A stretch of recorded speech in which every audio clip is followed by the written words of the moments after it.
Hi, my name's Glenn from colorcam.com, and today I'm going to show you how to hardwire your very own dash cam. Okay, so first thing you need to do is figure out where you're going to put the camera. You don't want the screen to be annoying, but you need to be able to access the screen. So it's best to try and hide the camera behind the mirror if you can and secure it in place. As what you're going to be doing next is running the cables through the roof lining down into, in this case, the fuse box, which is down in the footwell of the passenger.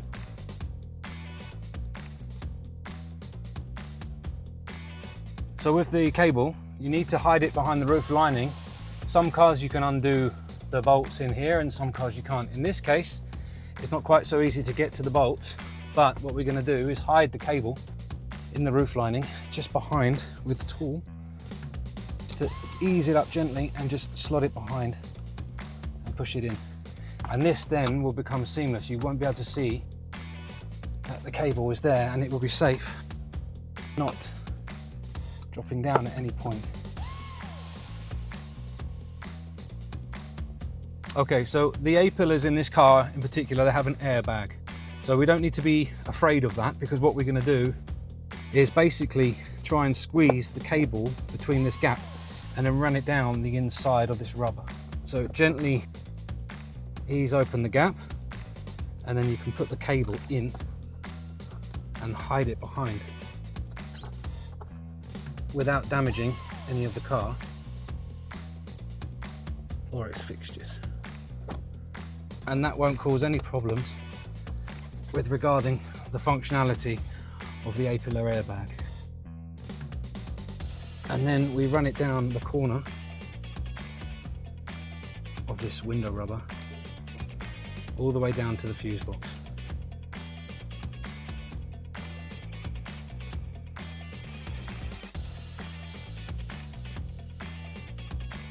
Okay, so what we've done, we fitted the camera just behind the mirror inside the cockpit where you can get to it, but it's not going to be obstructive when you're driving.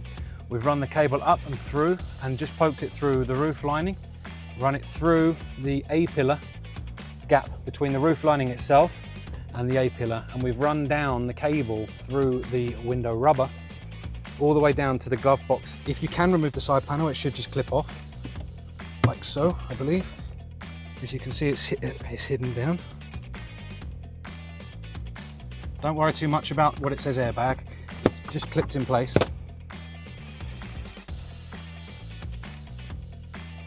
And then it comes out, and you've got these clips here that hold it all inside. And then your box that actually supplies the power to the camera itself would need to be slotted down and found. So now what we're going to do is put this back in. We know it's tight because it's supposed to be. So it's never going to be the simplest of operations, but it should just clip back into place. And now you have your cable installed ready to go into the fuse box. Okay, so now we have the hardwire kit actually where it should be within the fuses. It's important to know that not all fuses or the fuse boxes are in the same place. Sometimes they're in the passenger footwell, like this Mercedes B-Class. Sometimes they're behind the actual glove box itself, or sometimes underneath the actual driver's seat or the driver's steering column. It's important to note that you can find out on Google your car where exactly the fuse box is. Next step would be to identify which fuse that you're going to be using for the hardwired dash cam. I happen to know, having done research obviously, that I have 3 fuses here, 1, 2 and 3, and what these 3 25 amp fuses are the charging points for the car. So I have one which is the front, one is the middle, and one is the rear. So I've already selected that I'm going to be choosing the rear 25 ampage fuse to be able to bridge the camera. Once you've done that, you then need to find the correct bridge point for your car. So you can see that some of them are different sizes. So you have the standard, which is what I'm going to be using, then you have the mini, and then you have the micro. So we're going to be using the standard because that's what it fits. Now it's important to note that when you take out this fuse, you need to put it in the bottom of this fuse bridge. Reason being is because the bottom one will still control the charging point in the back of the car. The top one would be the camera. As you can see, the camera fits with the cable. Okay, so you push that in, and then what you need to do is quite literally just slot it in. So that should now be able to connect directly to this cable. And then you put your sheath over just to protect it.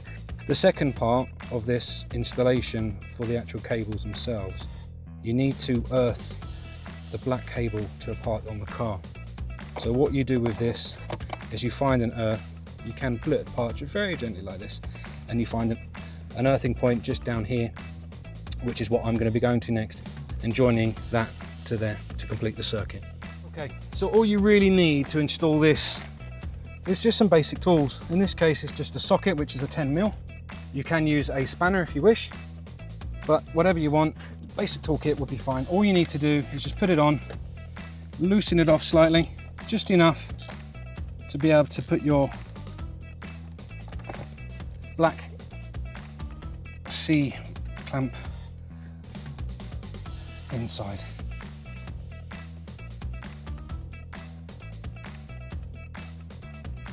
Okay, so just out of good practice, ideally what you should do, you don't have to, but it's something that I like to do, is just mark what it is. So all you need really is just a little sticker, wrap it around the actual cable itself, so when you either sell the car or someone's working on the vehicle, then at least they know what that is. Also as well, it'd be good to note to put it on here. So you don't have to if you don't want to, but it's something that we like to do here at calicams.com. So what we have here, we have the dash cam written up there, just a little charger, and then we have everything else written down. And what we're going to do is try and hide this somewhere that basically keeps everything out the way. So if we put a little bit of tape on there, try and just secure this up here somewhere, just out the way, just so it's not going to move around too much. Okay, and then it's just a question of putting back the carpet. And that there, we have the box, which you can't see, but it's hidden away nicely. I can still see where it is. And then we have the mat. And there you have another successful installation of a dash cam in this client's car from calicams.com. If you just check out the way it's fitted to the car, you can see that there's one cable coming up but seamlessly integrated into the rest of the car underneath the actual roof lining itself, going down the A-pillar and hidden underneath the door rubber. From there it goes into the fuse box, and it's all done on the switch, so every time I switch the car on, the camera comes on, switch the car off, the camera goes off after a minute, which is what it's set to. So there you have it, seamless integration for your dash cam.